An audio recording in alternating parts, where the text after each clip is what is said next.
physician in the middle of the night came to my room. He said, "Are you aware of how sick you are?" And I said, "Yes." They call it a lot of different things. Death with dignity, doctor-assisted death, medical aid in dying. Those are all pretty turns of phrase. Well, it's a murder on request. It's a suicide with help. The ugly truth is, we're talking about giving doctors the legal right to kill their patients. He was very politely asking me if I wanted to die, and he would have made it happen. She said, "I want the pills. Give me the pills." It's the ultimate help. The ultimate help. Yeah. That phrase scares the hell out of me. It started with the terminally ill, but in some places, if you're old or disabled or depressed, a doctor might try to talk you into killing yourself. They just killed my mother. I said, "It's my mom. Don't take her away." Some doctors have had enough. Instead of addressing his depression, she gave him the means to kill himself. My job as a doctor is to alleviate their suffering. It's not to be a vending machine when they make a good, rational argument that they'd be better off dead. But the laws keep expanding. Will this also apply to patients with psychiatric disorders? Will this also apply to patients with Alzheimer's disease? Will this even apply to patients with advanced Alzheimer's disease? Will this apply to babies? Will this apply to children? I've traveled across oceans and continents to see if this debate is really about compassion. Is it really about freedom? About dignity? Is everything we've heard about euthanasia dead wrong?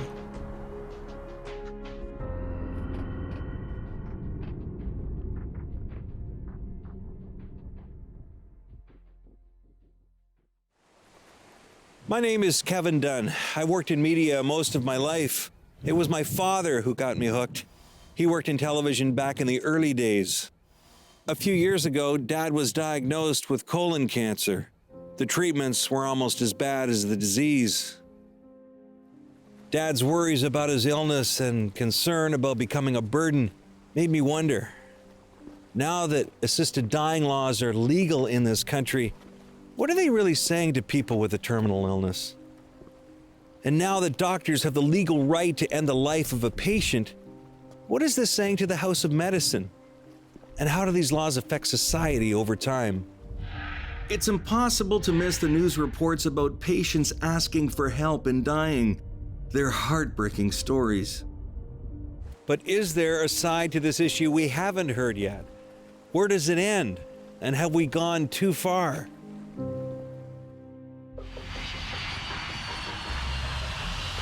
My 50,000-kilometer journey begins in the remote village of St. Anthony on the island of Newfoundland to meet Sheila Lewis and her daughter Candace. I saw a story about them on the news one night. It bothered me so much I wanted to talk to them myself. Hi there, how are you? On that one. Oh wow, those are beautiful. Candace was born with cerebral palsy and spina bifida. Sheila says she took Candace to the hospital last year to save her life. The doctors pretty much told her to abandon hope, but Sheila wasn't about to abandon her daughter. If I had to go ahead and do what the doctors wanted me to do, I wouldn't have had her. And what was that? Well, they wanted me to do assisted suicide death on her. She got sick here at home. We got the ambulance. When we got her to the hospital, she was having seizures. They had to give her medication, take her heart rate down. Her heart rate was very high, 170. This doctor that was seeing her first, and he came in and he told me that her kidney wasn't in the right spot. He told me the lower parts of her lungs had collapsed, so they admitted her. And the next day, when he came in, he talked to her, and then he took me out in the hallway, and he just stood me up against the wall, and he told me about assisted suicide death was legal in Canada. And I said, well, he asked, did I know? And I said, no. And then he said he was all for it. And I said, well, that was your choice. And I told him I wasn't interested in anything to do with assisted suicide death. And he told me, he said, I was being selfish. And he told me that he was leaving and he would be back in January and he wanted to assist me in doing this. And I said, I'm not interested. So I more or less walked away from her. She heard everything. Yeah. And This is your story. Yeah. You said a couple of things on the news story. I remember they said, did you want to die? And what did you say? I don't. You don't. And yet they were talking to you about dying. Yeah. Yeah. Do you think that's good thing for a doctor or bad? Bad. Yeah. Why? I don't know. I don't want to. like not once did she ever say to them, I want to end my life. Not once. And this doctor that came in and next day after he told me about the assisted suicide death and stuck his face down in hers and said, do you know how sick you are? And I'm just like, and when I got his eyes contact, I went my eyes like that to get out in the hallway, and I told him, I said, don't you ever pull something like that again. They had us told me that she was dying. I believed them. They were the doctors, and she was so sick, so. But I told her if she wanted to go, it was good, she could go. But she didn't, oh, honey. But she didn't want me to be alone. Don't cry. It's all done now, it's over. Yeah. We just don't want it to happen to anybody else, hey? No. Don't want another family to go through this.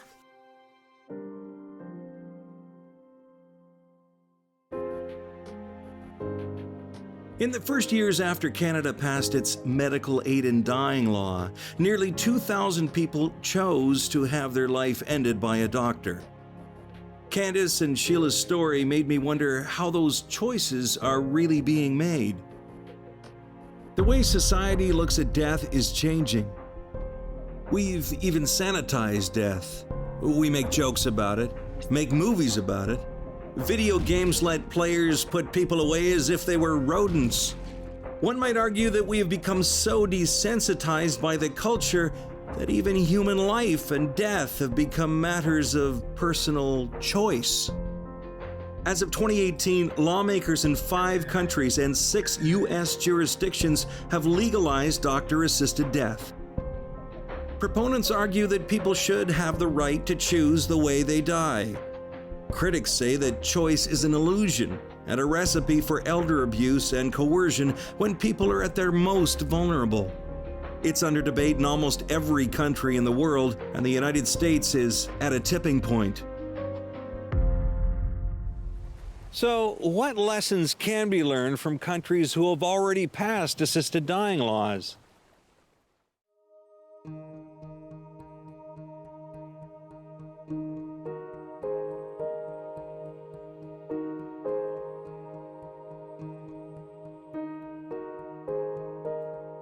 So we're here in Amsterdam, in the beautiful Netherlands. Some people call it the most liberalized country in the world. The only thing more famous than this country's windmills are its progressive attitudes towards sex, relaxed rules for marijuana use, and laws that allow for euthanasia under certain criteria. Criteria that one Dutch journalist says just keep expanding. Boundaries of euthanasia in the Netherlands seem to be blurred, and the situation seems to be shifting. And that's worrying. Gerbert van Lonen says he's neutral on the issue of euthanasia, but he's concerned about where the law is heading. We are discussing, just to mention a couple of issues, euthanasia for children, euthanasia for patients with an advanced stage of Alzheimer's disease, physician-assisted suicide for psychiatric patients, assisted suicide for people who are not ill but who are wary of life, who have the feeling that their lives are completed. Who's telling the other side of the story? I'm afraid no one. Euthanasia for children? For people with Alzheimer's? People who are tired of life? What's going on in the Netherlands? I wanted to find out for myself.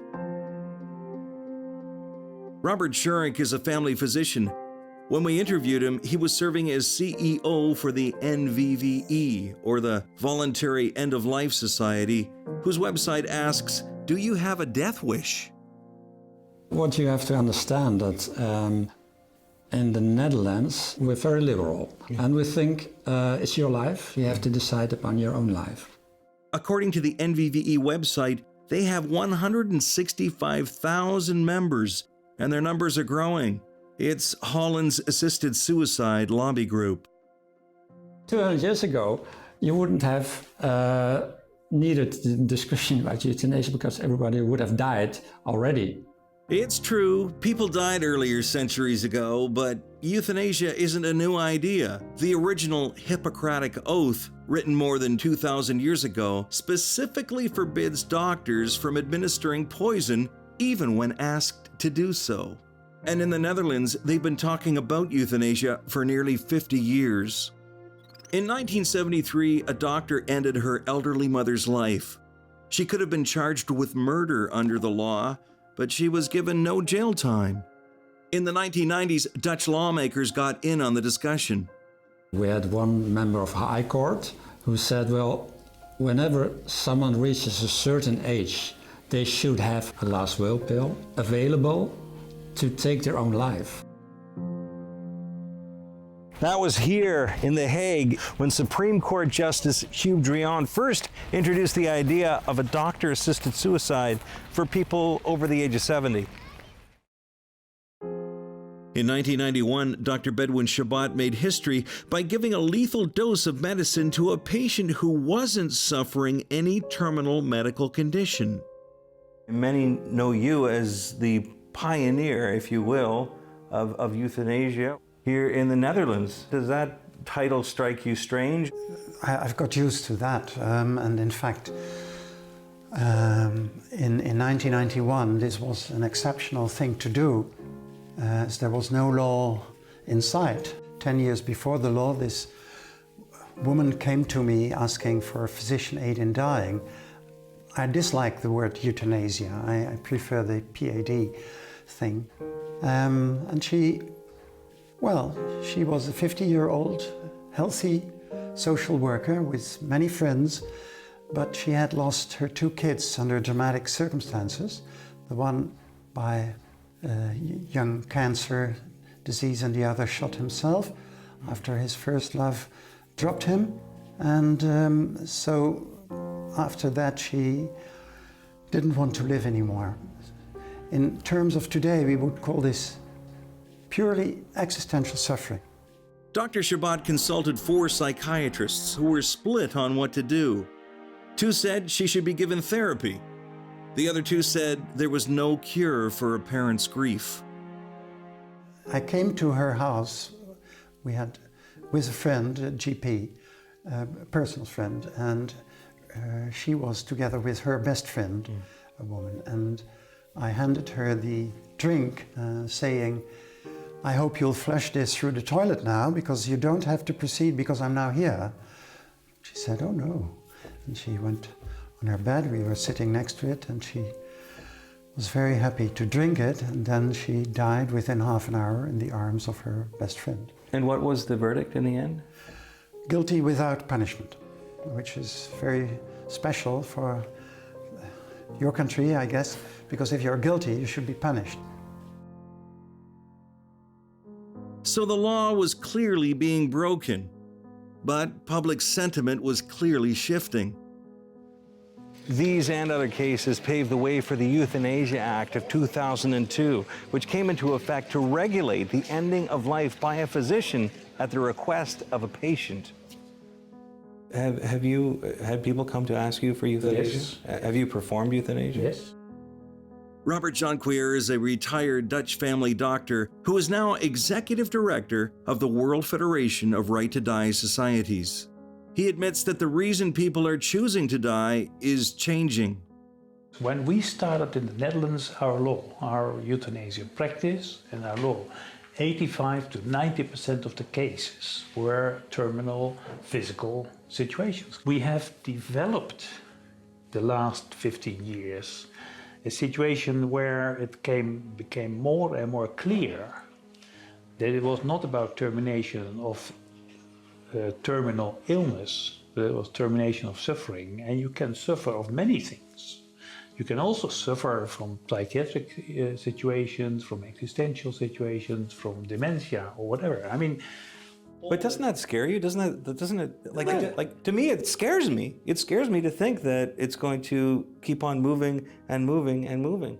I don't believe it. I mean, that's the big difference and the big discussions we have around the world. I mean, the slippery slope argument. Once you start legalizing the situation, the option to euthanize a patient when he asks in a terminal situation, next you will see that doctors will go around killing patients when they have dementia, things like that. Does that happen? I don't think it is the simple way I describe it. That's not what's happening. The slippery slope Dr. Jonquière is talking about might not scare him, but the way the regulations keep expanding terrifies me. And I'm not alone. Critics say these laws open the door to abuse of elderly patients when they are at their most vulnerable.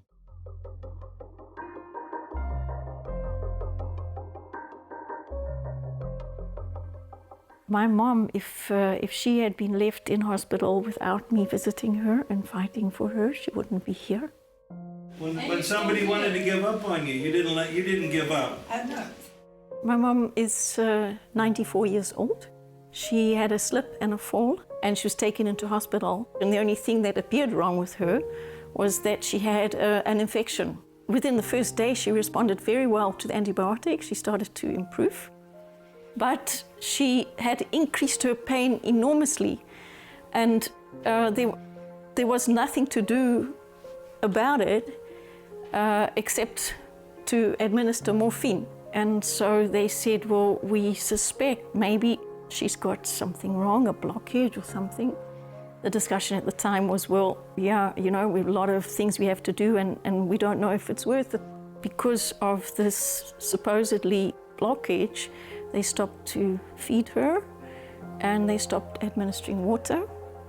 And to me, it was looking like they were stopping and not looking and not going further to find out what is wrong with her. And unfortunately, my mom at that moment said, I don't want to live anymore. I cannot eat, I don't get water, I have pain, you're moving me around, I cannot live like this anymore. The nurse took this through to the doctor as a request for end of life. And there was a meeting with my mom to which I was not invited. And my mom told me that they had discussed end of life. And they said that only 48 hours and no euthanasia. So what about a second opinion? So I called for a second opinion, I called for geriatric doctor. And so we redid the discussion over the end-of-life story with my mom. Yes, through that second opinion, by bringing in that second doctor, we managed to stop that movement of the original doctor to accept and say, it's over. She said, this lady has got a reason to live. Immediately, he said, he promised me he would check whether there was a blockage first. There was no blockage. She was allowed anything to drink and eat that she wanted. She just improved after that. Really now she's in a nursing home, and since she's been there, she's just one of the most popular old ladies in that home. You might say, there's an old lady, she's 94, she's lived a good life. Which is what they said to me, why are you bothering? I said, it's my mom. Don't take her away. Now, Helen's mother, she was in her 90s. I have to ask myself, would that first doctor, had he known that she was in her 80s or 70s or even 60s, would he have made a different diagnosis? And how would the story have ended if there was nobody there to fight for her? At the moment they gave her the injection, they said they gave it so that she could go to sleep. But in fact, they just killed my mother. Marguerite Vandervalk's mother was admitted to hospital for pneumonia, but she says that's not what killed her. I drove to the place where the hospital is, and I got a private call from a private number. And there was a voicemail from a a doctor from the ER. I called him back, and then he said, you don't have to hurry, because you will not find her alive if you come to the hospital. And he said, yeah, we had to give her an injection, so she will be in a coma, but it will be a coma, she will not wake up. My daughter was with me, and well, we drove to the hospital, and the doctor arrived. It was the one from the intensive care unit. He said, yeah, your mother was very ill when she arrived in the hospital, and I had to decide what to do. Well, we didn't treat her, but we give her an injection that she went into coma because she was so oppressed. So I said, but why? Why didn't you intubate her? And he said, I called the GP, and the GP said she was lonely, she was depressed, she didn't want to go out of her house, and she wanted to stay in her house, she didn't want to go to a home. Therefore, we decided that it would be better not to treat her anymore. And my daughter was in the room, and she said, what did you tell her when you gave her that injection? And the assistant said, yeah, we said, you have difficulties breathing, so we give you something to sleep. But she didn't die. She went on and on, hour after hour after hour. And then, well, we went home to have a little rest. The doctor called me in the middle of the night and said she had passed away. And I said, the cause of death, what's the cause of death? And she said pneumonia and heart failure. But I thought, I was laying in my bed and thought, no, that was not. It was that little injection you gave her. So I asked for an interview with the doctor of the intensive care who had made the decision. And I said to him, it was my mother. She was not that ill that I thought she would die within a few days. And he said, the decision to let her go or to let her live, you couldn't make because you were not there, so I made it. They said my mother was depressed, but she was not depressed. They say that self-determination is what it's all about. Mm-hmm. But in this case, was it self-determination? No, absolutely not. The decision is not for a doctor who said, well, long and intensive care, yeah, not good in society, okay, put her in that room, she's going to die. Next patient.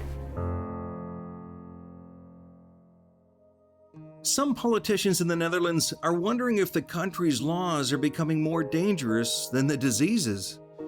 See the slippery slope in our country. Kies van der Stal says he has a warning for the rest of the world. From my point of view, it's a very important task of government to protect the life of the citizens.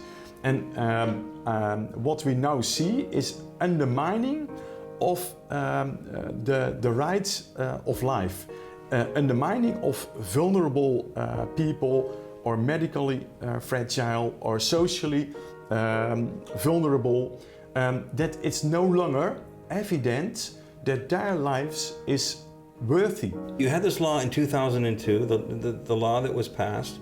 How do you explain it to people, the slippery slope, in very, very simple terms? Each year there are more situations brought under this euthanasia law. In the last 10 years, now a growing number from two groups, that was people with dementia, and the other group is people with psychological or psychiatric suffering.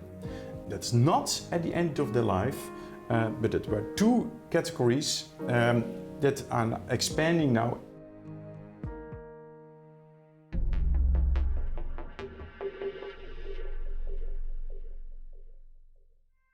In the past 10 years, the number of people seeking euthanasia in the Netherlands has more than tripled, from 2,000 to 6,000 annually. 200 of those are people with dementia and mental illness.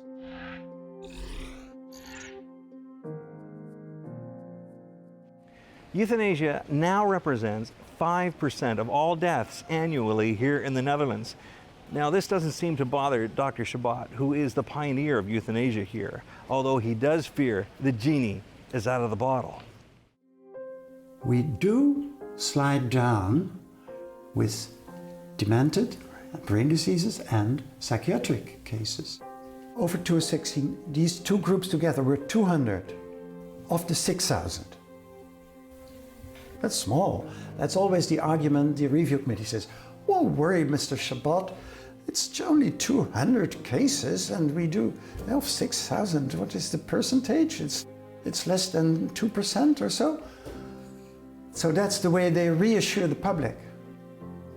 But I say, well, it may be only 1 or 2%, but look at the steep rise in 7 years. Look at the percentage done by the life-ending clinic without a treatment relationship. And then you see that people who are fighting their fear of life and fighting against death flock to the life-ending clinic. And then you see that there is, in those brain diseases, a slippery slope. End-of-life clinics like this one in the Netherlands are increasingly popular options for patients whose doctors will not agree to end their lives. You're the experts in euthanasia. Yes, absolutely. We are a second chance for a person that is not having the possibility to have his euthanasia wish honored by the own GP in particular. Does your organization work in consultation with the health department or the hospitals, or are you standalone? No, we're a standalone organization, fully independent. And it was notified that there were a group of people who had difficulties to have a response for their requests from their own doctor. Can you give us a ratio of how many people call, request a euthanasia at the end-of-life clinic? Well, roughly it's 1/3, 1/3, and 1/3. 1/3 we can honor the request. So 1/3 will have euthanasia. How much time will the doctor spend with the patient who's requested this? Normally that's an interview of about 1 to 1.5 hours. And on average, 4 or 5 of these interviews are being done before they end up in the conclusion that they will provide euthanasia. How does the end-of-life clinic deal with psychiatric patients? That's a rather complex matter. And that means that it can take us 12, 15 visits and meetings before we come to a conclusion. Another reason that I'd like to give is a person with dementia. He was really very well prepared for the moment that he said, there is a moment that I will lose my capabilities of thinking, understanding what is happening, speaking. And before that moment is there, for then it will be irreversible and I will not be able to express my opinion. Before that moment, I want to die, which is the situation with dementia. So the fear what is to come? That's in particular in dementia is that situation. Yeah. Is it fair to say then autonomy, self-determination rules the day? Absolutely. Absolutely. There's no one else telling that you should have euthanasia. It's you asking for euthanasia. And only after a thorough investigation and to find out if it meets the legal criteria, then the doctors and the nurses working for the end-of-life clinic will provide euthanasia. It's the ultimate help. The ultimate help. Yeah. That phrase scares the hell out of me. Oversight is a big concern in the Netherlands. In 2016, the media reported that a doctor was charged after euthanizing a patient who had to be physically restrained by the family. The patient had said they wanted to be euthanized in case of dementia, but physically fought back when the doctor was giving the lethal injection. This is something that euthanasia advocates are even upset about. My simple answer is that is a crime. That is just a criminal act by a medical professional. Because she said, I don't want it, and he still did it. That's murder. Simple as that. Just 10 seconds before I put the injection in, I say, look in the eyes, and I say, is this what you really want? And if you say, I'm hesitating, I stop immediately. And maybe after 5 minutes you say, yeah, I mean, that's the kind of thing which is happening. And if the patient has written down whatever, if you orally say no, then no is the answer. Dr. Jacquier says it's murder, but a legal review found the euthanasia was performed in good faith. In good faith? Critics worry that there are more stories we aren't hearing.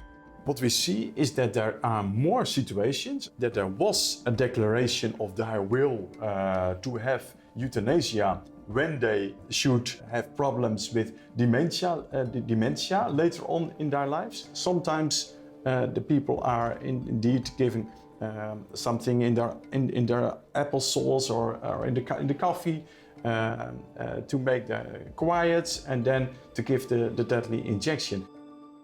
Some people express their wish to be euthanized in advanced directives, also called living wills. The problem is, people can change their mind, but the living wills are considered legally binding. 220 Dutch doctors recently published an advertisement in a national newspaper saying our moral reluctance to end the life of a defenseless human being is too big. The doctors believe it's wrong to kill a patient based on a statement they can no longer confirm.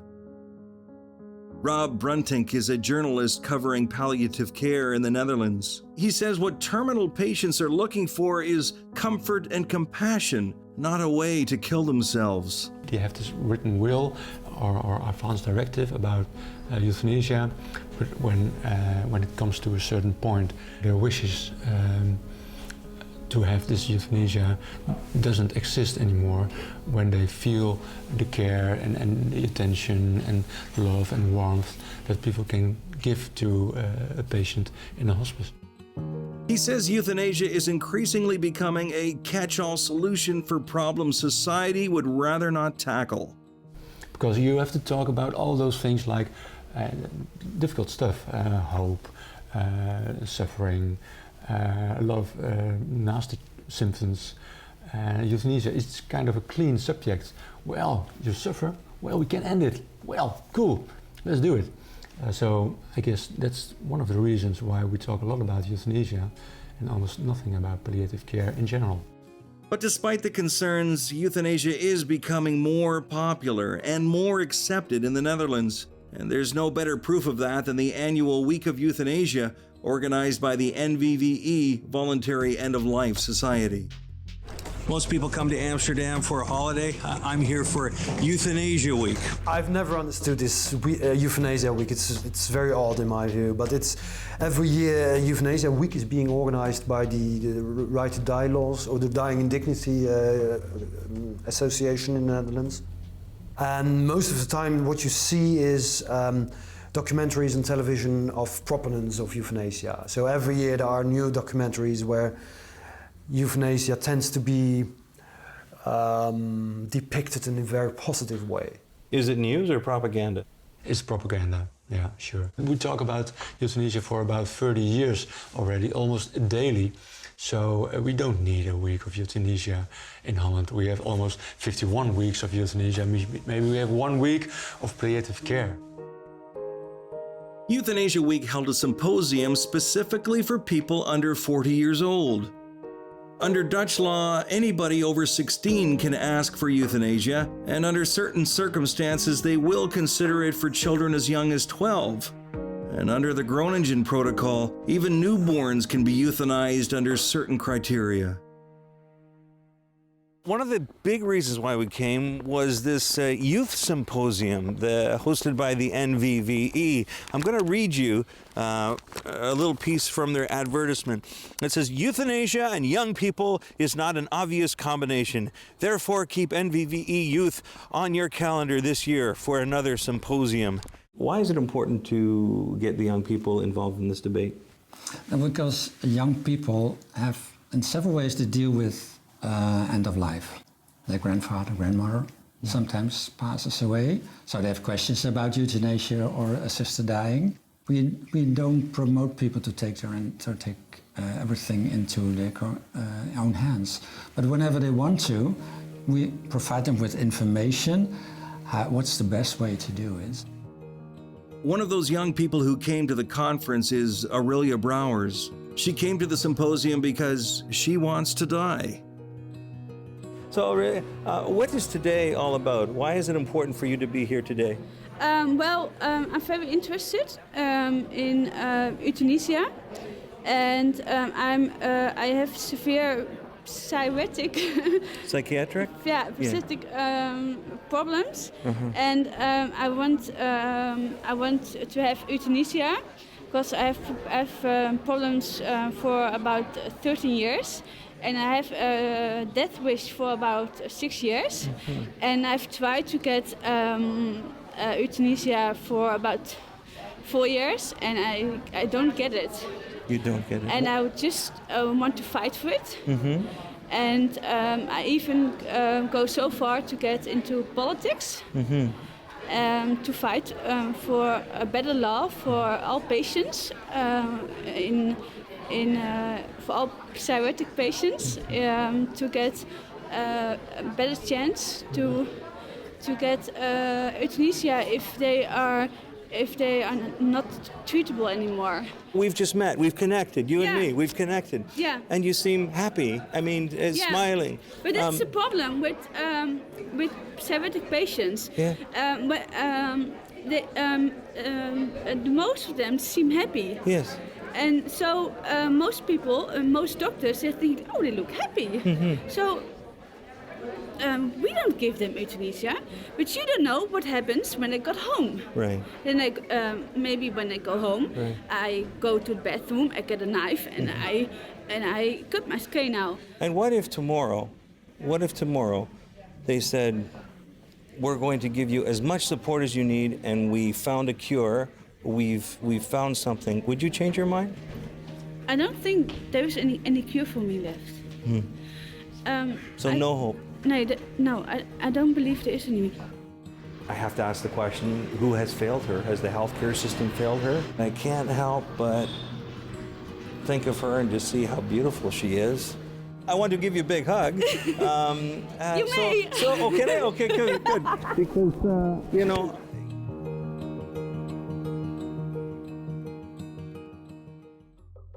To me, this isn't treatment. This is abandoning someone in their time of greatest need. If euthanasia for the terminally ill leads to euthanasia for the non-terminally ill, which leads to euthanasia for the psychologically ill, where does it end? How about euthanasia for people who are simply tired of being alive?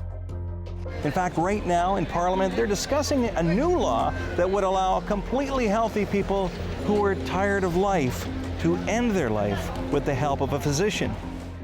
There are two proposals now, one by the government and one by a liberal opposition party, and both want to enact assisted suicide for people who are not ill, who are not suffering from any illness, but who have the feeling that they are weary of life, that their life is completed, that their life has become pointless.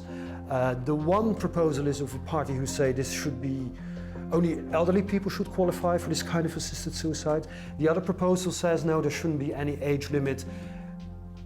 An 18-year-old girl or boy should also qualify for assisted suicide if he or she believes that their lives are pointless.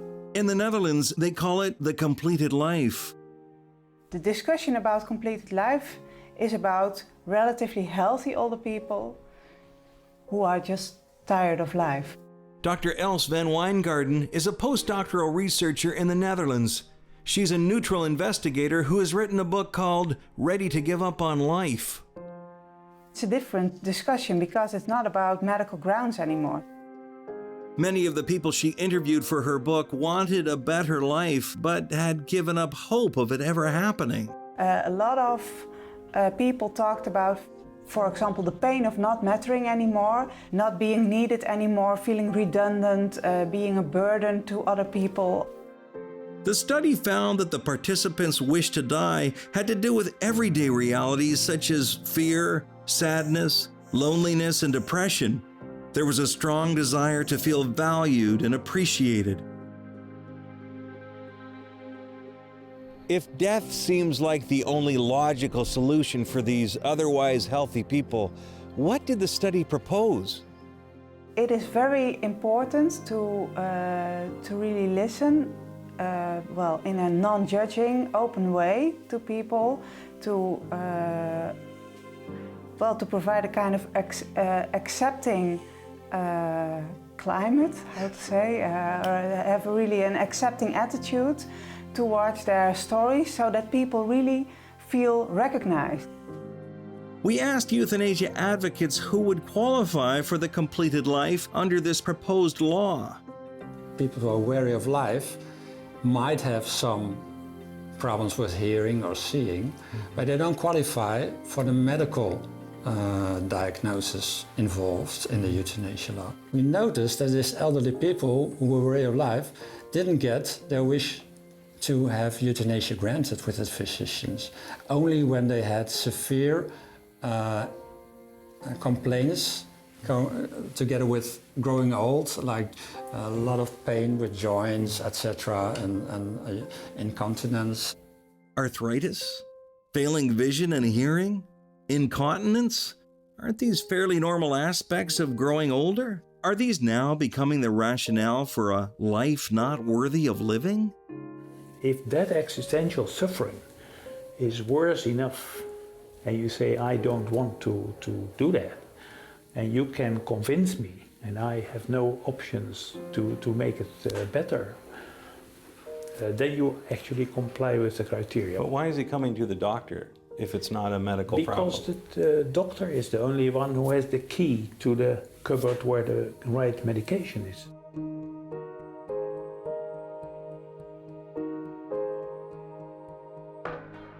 Not everyone is convinced. The Dutch Patients Association is fighting against the very idea of the completed life. It's not a completed life. It means it's uncompleted life. Their life is not completed. Yeah. And that's the problem. And I don't know how to make a new law for these people.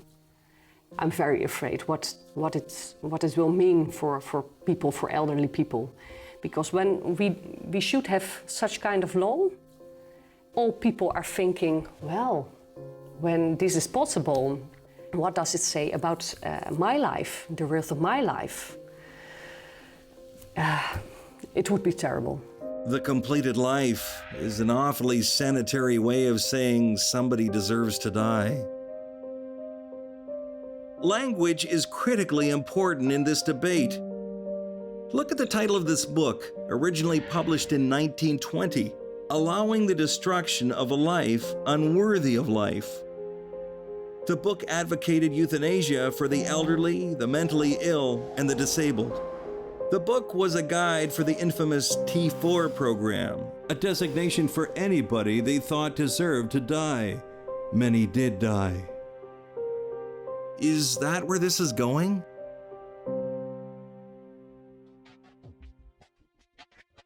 In Belgium, euthanasia has been legal since 2002. In 2013, over 1,000 euthanasias were performed without patient consent, and the situation has only gotten worse. It's become too much for some euthanasia advocates. In September 2017, a respected neurologist resigned from the commission that oversees euthanasia in Belgium. Media reports say he quit after a family doctor euthanized a woman with dementia who had never asked to die. The doctor says the medical killing violated the law and was a sign that advocates were defending euthanasia in any circumstance. If that's how far things have gone in Europe, what does the future hold for jurisdictions that are now considering euthanasia laws? As I prepared to head back to North America, I asked the people I'd met in the Netherlands what advice they'd give to places like the USA. Don't be naive. Don't think that this will stay limited to patients with cancer. It will. What we have seen here in the Netherlands and in Belgium is that the euthanasia practice has broadened. And it is very difficult indeed to limit euthanasia once you have started. So don't be naive. Gerbert van Lonen wishes more questions were asked when euthanasia was first debated in Holland. Will this also apply to patients with psychiatric disorders? Will this also apply to patients with Alzheimer's disease? Will this even apply to patients with advanced Alzheimer's disease? Will this apply to babies? Will this apply to children? Those are the questions we are debating right now in the Netherlands. And we should have asked ourselves before we started, not afterwards. It's a good argument against each euthanasia or assisted suicide law, for it don't stop. When you make this first step, new steps will follow. So my advice to all countries what have not such law is don't do it. Learn from the Dutch situation.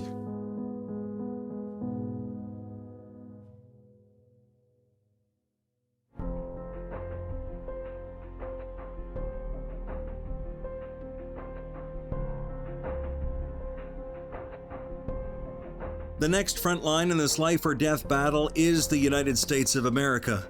California, Colorado, the District of Columbia, Oregon, Vermont, Washington State, and now Hawaii all have assisted dying laws, along with Montana, which has a defense of consent provision. And as of 2018, similar laws are being developed, discussed, or debated in 25 other states. It's important to distinguish the difference between euthanasia and assisted suicide. They're similar, yet different. In the case of euthanasia, the doctor lethally injects the patient. In the case of assisted suicide, the doctor prescribes lethal medication that the patient would then take themselves. Washington, D.C. What happens here is critical to the debate on a national level. I came to the USA to see how it's unfolding for myself, to meet with advocates, critics, and lawmakers. We're heading into a tipping point in the assisted suicide issue in the U.S. Alex Schadenberg is the international chair of the Euthanasia Prevention Coalition. He says American assisted suicide advocates are disguising their message in something near and dear to the red, white, and blue. They're selling assisted suicide as a form of freedom. And that's what seems to resonate with Americans is, it's my choice.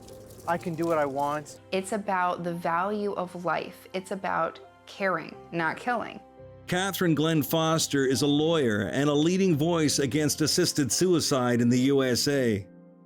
There are cases in the court system right now that could very well end up before the court. And then in one fell swoop, the Supreme Court could turn the entirety of U.S. law on assisted suicide upside down. We've seen it in other countries, we've seen it in Canada, and it's coming. We know that it's coming, and it could unleash a tsunami of death on our country. A recent study from Oregon revealed some surprising data about why Americans were asking to die. That very few people are asking for euthanasia or assisted suicide because of actual pain. It's because of fear of future suffering.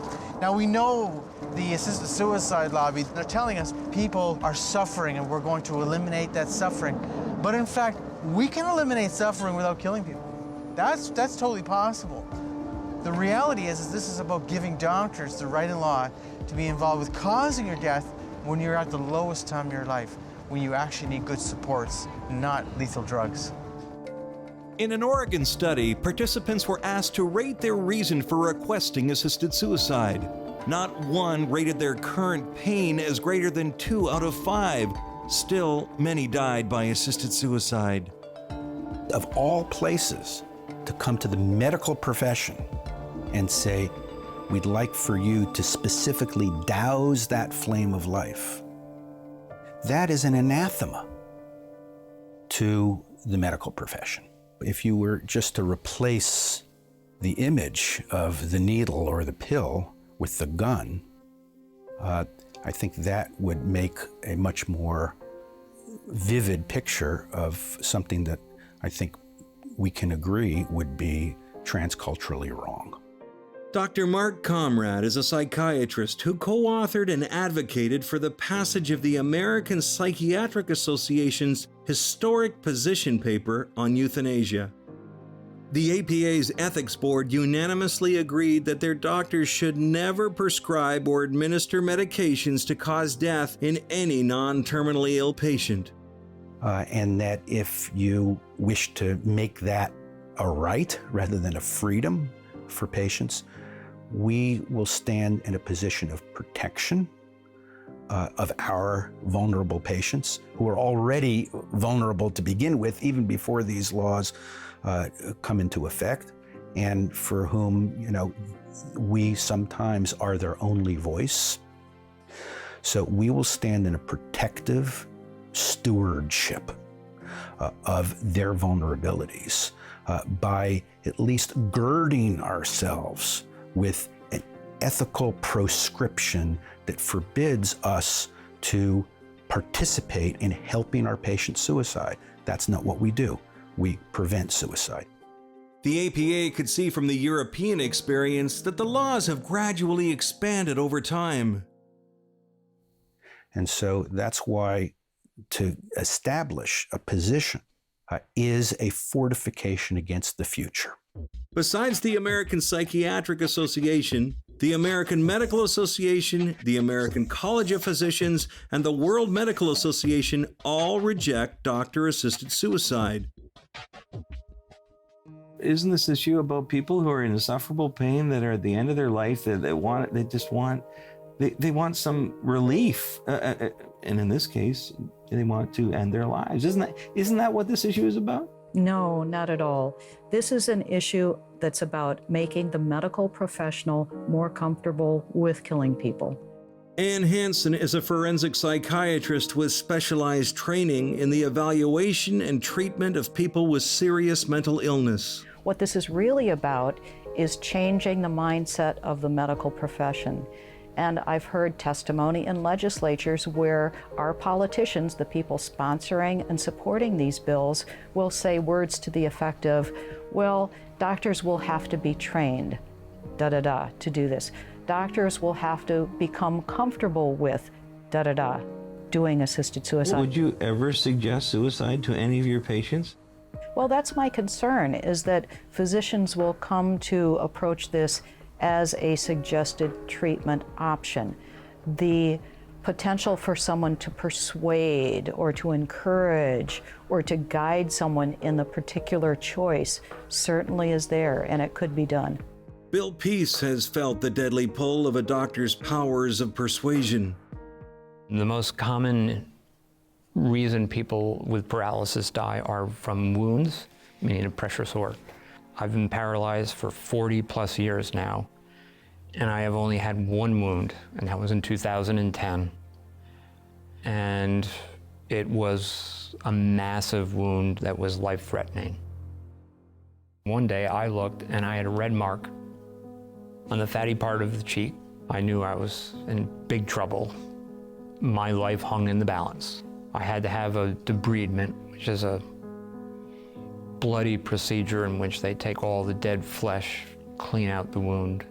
There was a real question, would I survive? That's how bad the infection was. A physician in the middle of the night came to my room. He said, "Are you aware of how sick you are?" And I said, "Yes." And the physician went down a laundry list of things that could happen. That I would most likely go bankrupt because this wound would take up to 2 years to heal. I may never sit up again. That the odds of healthcare covering all the costs that I would be incurred were remote. That I may never work again, I may never sit again.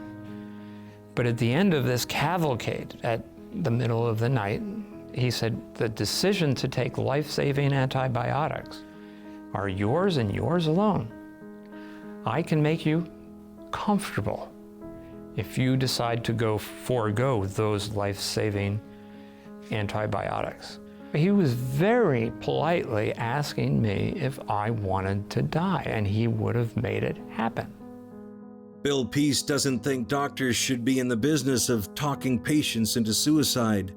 If I were a 50-year-old dentist that came to the same hospital and needed 5 operations on my hip and limb lengthening because my femur is shattered, would not be offered that same opportunity. And I remember that next day, I called my siblings. I said help for the first time. And I had them write PhD on my chart. That was all because I was afraid. While Bill's case does not constitute euthanasia per se, it does underscore the power physicians have under these laws and the real potential for abuse. I'm a human being, period. It's really that basic, that just because I use a wheelchair does not mean that my life sucks.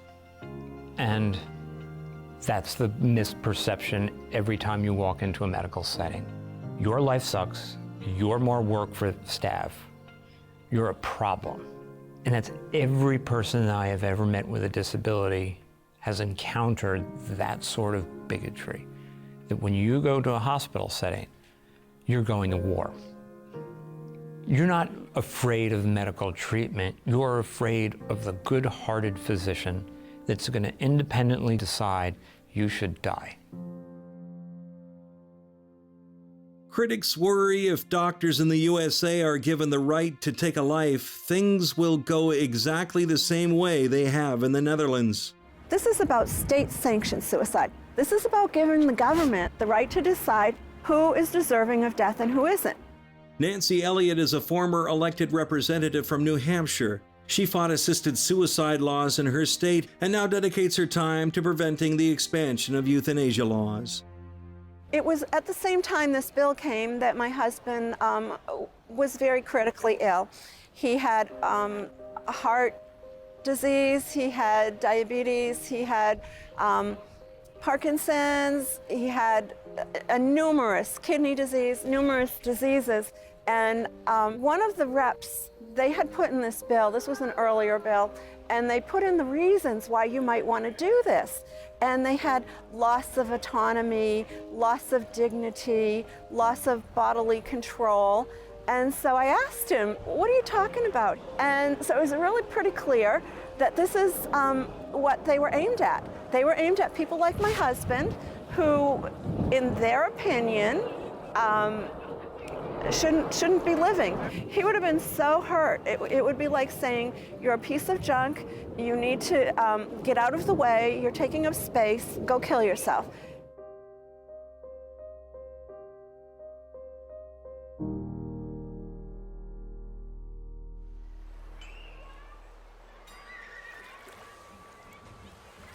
This is Portland, Oregon, the very first U.S. state to legalize assisted suicide back in 1997. The law allows terminally ill patients to request and receive lethal medications to end their life under certain criteria. Welcome to Death with Dignity. I've never been welcomed to Death with Dignity before. When I visited Death with Dignity, the organization was recognizing 20 years of the law's passing in Oregon. We're the organization that really works to get the law passed in other states. We work with lobbyists and legislators and governors to get laws passed, kind of the political process, the behind-the-scenes process. And what is Death with Dignity? Death with Dignity is a policy that's defined in law. And what it does is it takes a medical standard of care for what a physician or pharmacist should do if a patient requests a hastened death. What the Death with Dignity law does is it tells a patient and a physician, these are the steps that you have to qualify for a prescription to hasten death. When I looked through your report from 2016, the Oregon Death with Dignity Act, Data Summary 2016, one of the underlying conditions was diabetes, and to me that kind of jumped out of the page of me and said, some with diabetes access this law? And we have thousands and thousands of people who live with that condition and would die without their insulin. So that's very rarely used. It's not one of the top, right? But is it used? It has been used, definitely. It has been used for diabetes. Because that scares me. People are choosing death over diabetes? There are scores of conditions treated and managed with modern medicine that would otherwise be fatal. But the fact is that for those cases, you and I have not evaluated that patient, but we don't know what else was going on with the patient. We don't know if there were coexisting disorders. So it's on the doctor then? It's on the doctor, right. That's a lot of responsibility to put on the doctor. And we want that. We want, if a physician is going to prescribe, we want them to have a great deal of responsibility. If conditions like diabetes are qualifying under the law, where are the stringent safeguards protecting the system from abuse?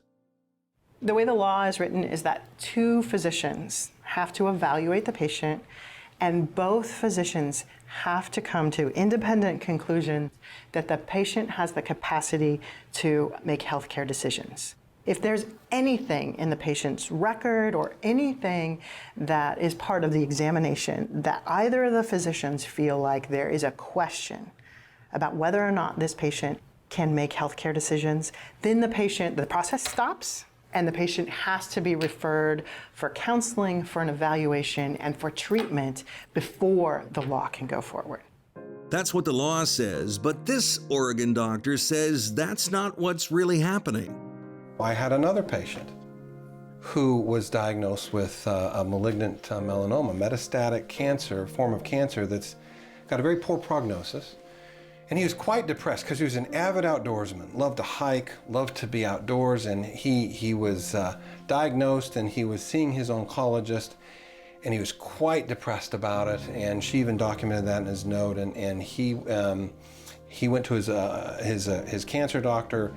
And she called me and said, this patient really wants assisted suicide, and, I need to be the second opinion. And I said, well, no, let's wait a minute. Number one, what's going on? Let's talk about this. Well, what happened was that she must have found someone else, because 2 weeks later he was dead from an overdose of a medication.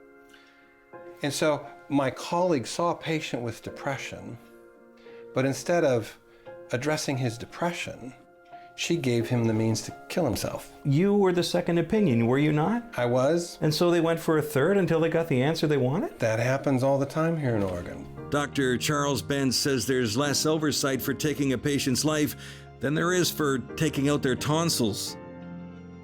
So it's the only procedure that I have at my disposal in this state where I'm protected completely from civil or criminal liability, and I don't even have to fill out any paperwork.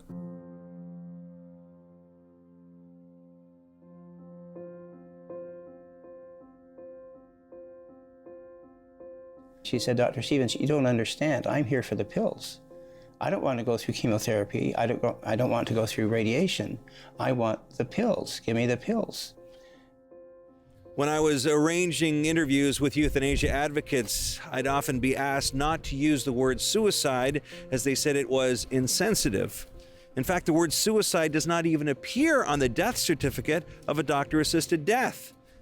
What we should be worried about is that suicides are contagious. When one person does it, others are likely to do the same. We have an increasing number of deaths by assisted suicide every year. And what about you in your practice? The patient that I specifically recall is a patient by the name of Jeanette Hall, and she was referred to me by her surgeon. She had a low rectal cancer. So when I saw her, I told her what she had, and she said, I told her we could treat it with radiation and chemotherapy. And I said, well, this is potentially treatable. And she says, I don't understand. I don't want to go through all that. I had an aunt who lost her hair, and I don't want to lose my hair. And she went back and saw the surgeon.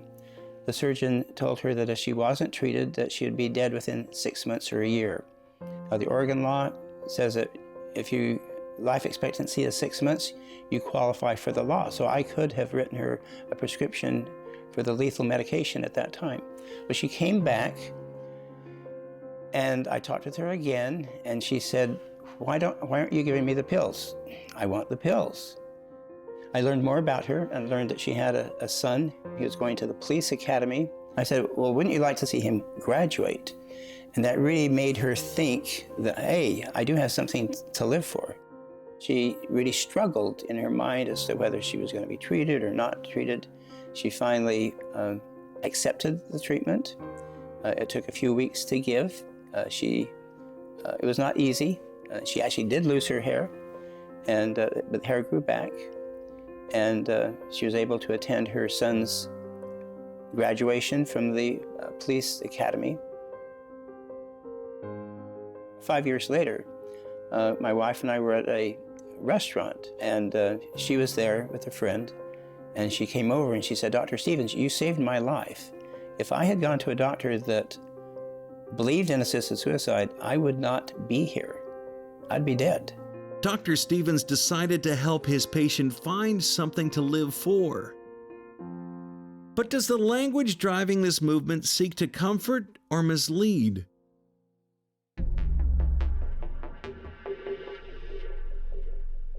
It's the King's English. The euphemisms driving this debate are the so-called choice in dying, options at the end of life, so-called death with dignity. Dr. William Toffler is Professor Emeritus of the Department of Family Medicine at Oregon Health and Science University in Portland, Oregon.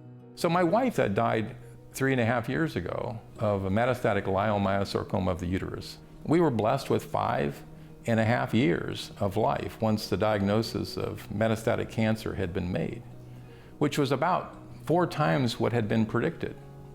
And I treasure every moment that we had. Well, if taking a massive overdose of medication to kill yourself is dignified, then what does it say for the majority of people who die naturally, like my wife did 3.5 years ago, at home, peacefully, with family surrounding her? But she didn't take an overdose, so that's not dignified?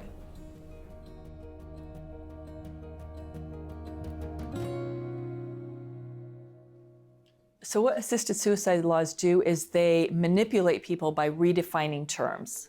Alexandra Snyder is a lawyer fighting against the expansion of assisted dying laws. You can phrase it aid in dying, you can call it assisted dying, you can call it whatever you want. The fact is, it encourages people who are vulnerable to kill themselves. How important is language in this debate?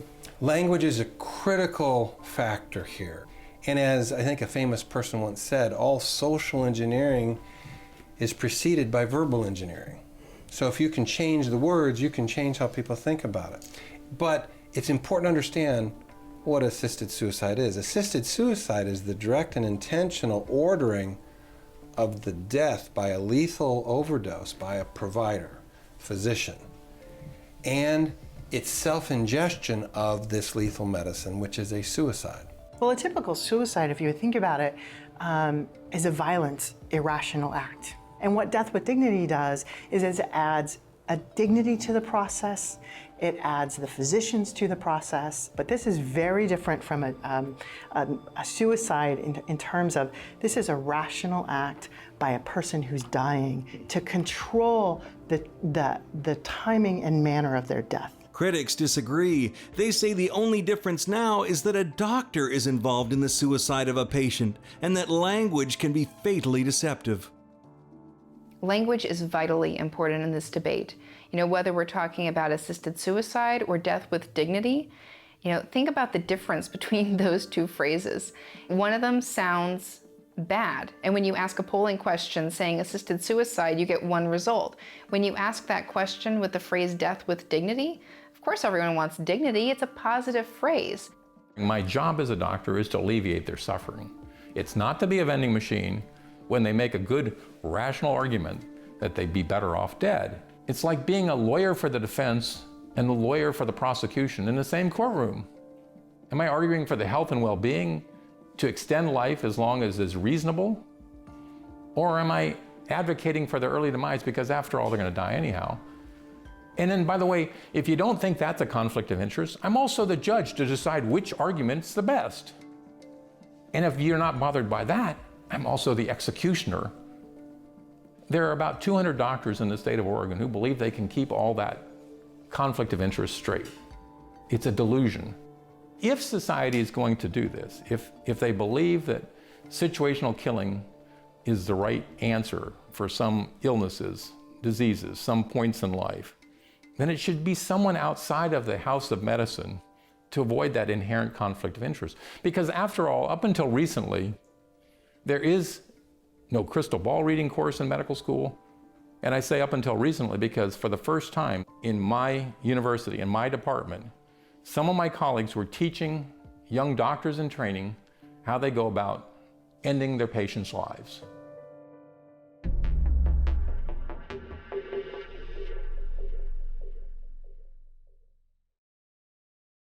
As bleak as it is, people have always been free to kill themselves. But when it becomes a right rather than a freedom, doctors could be compelled by law to cooperate whether they agree with it or not.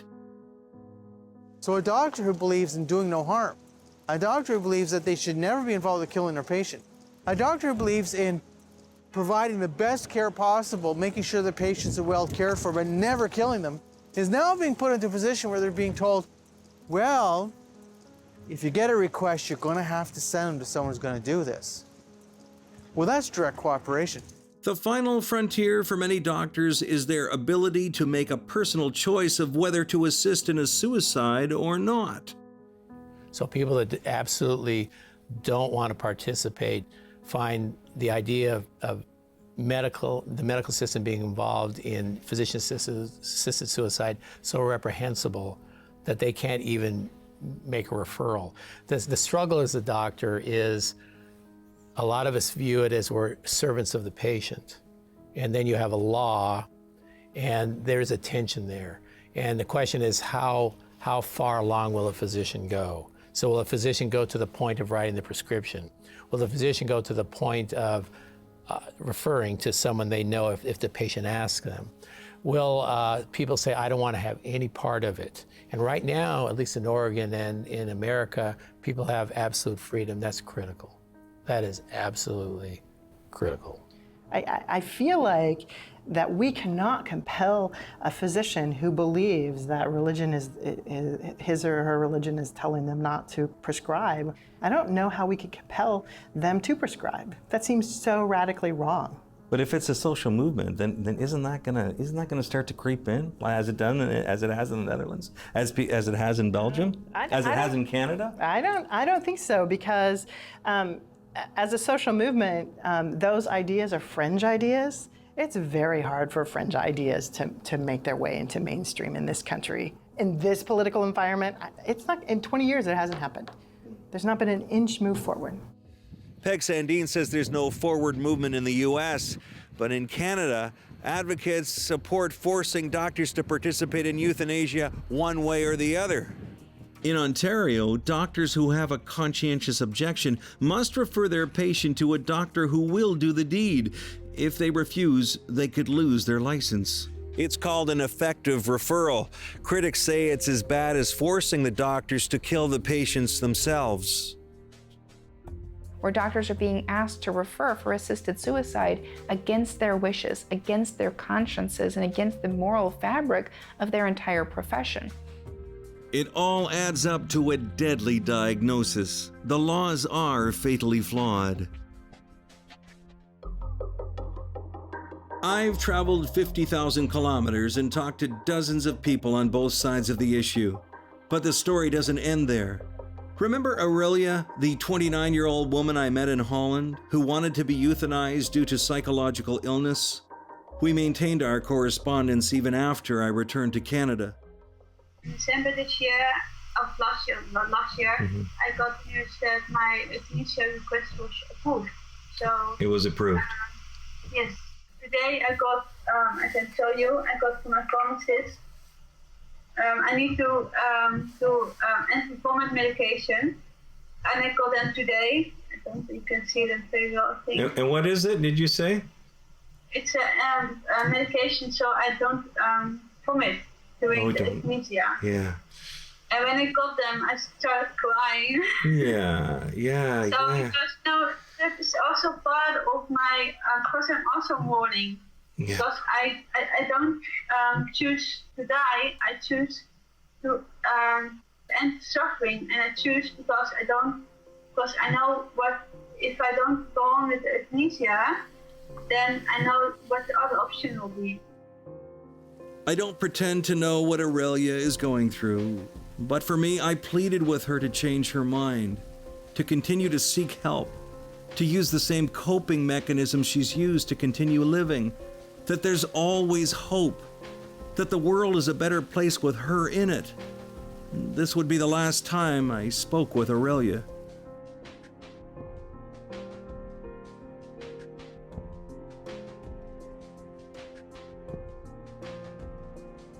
I'm left with the same questions I started with. What does it all mean? Where does it end? And have we gone too far?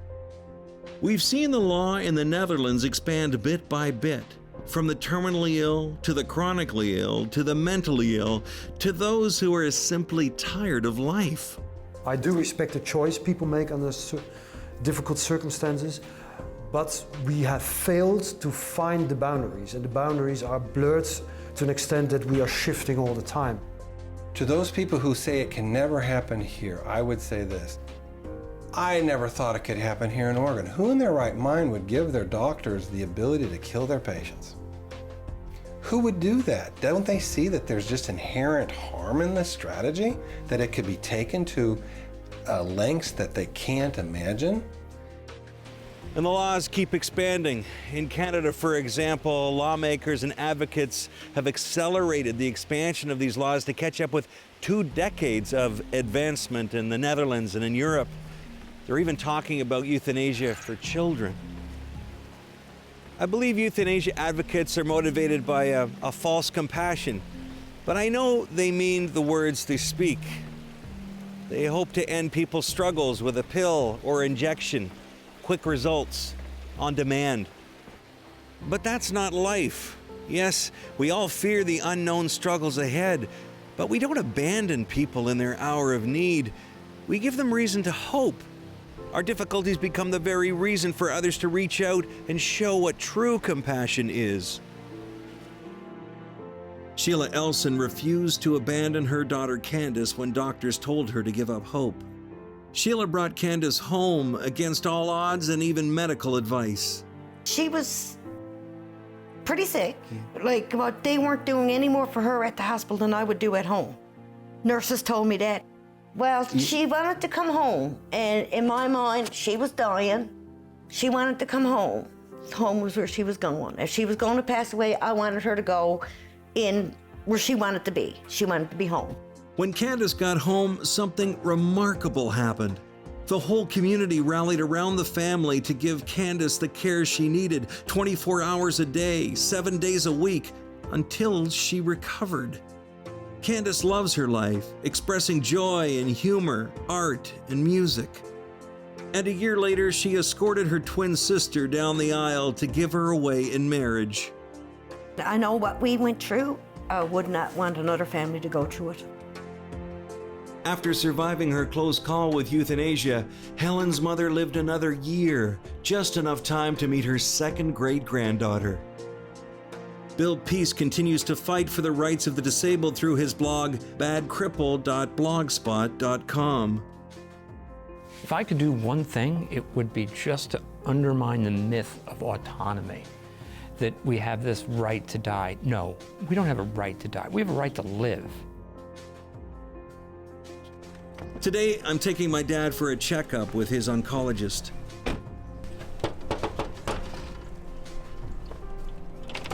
Hey, Daddy-o, how are you? Pretty good, thanks. Good. Ready for your checkup? One day at a time, as I say, yeah. Yeah. It's been 3.5 years now since his diagnosis, and Dad is pretty much cancer-free. I have to admit, after the operation, there were times we weren't sure if he was going to make it.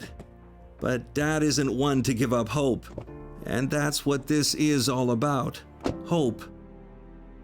He still thinks he's a burden, but he's wrong about that. There's no place I'd rather be right now than by his side. If fear of suffering or becoming a burden are the reasons people lose hope, it's up to each of us to become the reason for somebody's tomorrow.